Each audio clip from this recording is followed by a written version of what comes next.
Hello everyone. Today, I want to talk about what lawyers need to do when they decide to close or sell their law practice based on guidelines from the California State Bar. These steps ensure everything is handled ethically and clients are well taken care of. First, planning ahead is critical.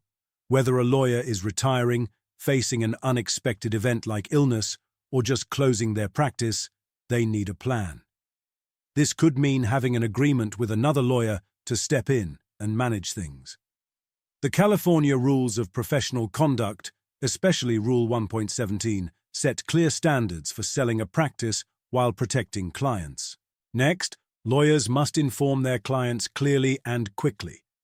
If the practice is closing, clients need to know how to get their files or find new representation.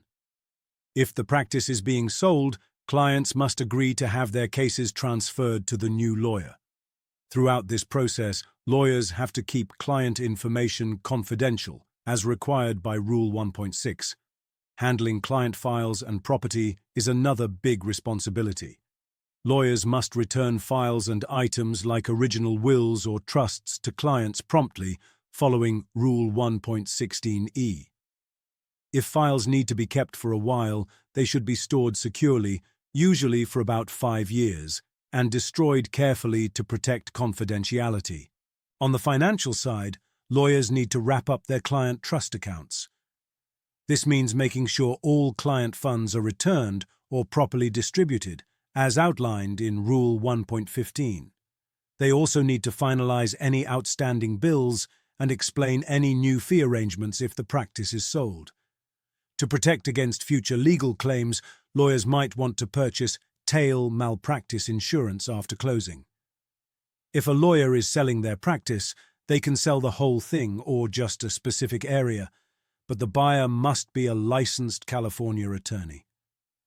The sale agreement should cover the practice's value, client notifications, and the transfer of goodwill, all while meeting ethical standards.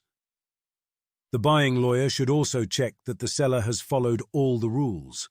Lawyers also need to notify more than just their clients.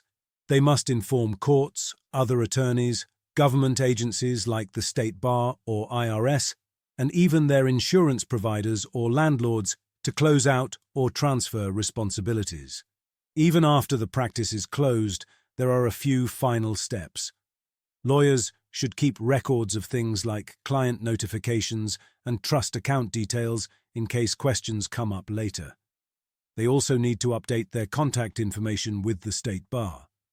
In short, closing or selling a law practice is a big job that involves careful planning, clear communication, and strict adherence to ethical rules. By following these guidelines, lawyers can protect their clients and maintain trust in the legal profession. For more information, check out the full guidelines on the California State Bar's website. Thank you for listening. Daniel Horowitz recently completed the emergency winding down of a complex and successful law practice following the attorney's unexpected death. If you need assistance in an emergency situation, call Daniel for assistance at 925-283-1863. Thank you for watching.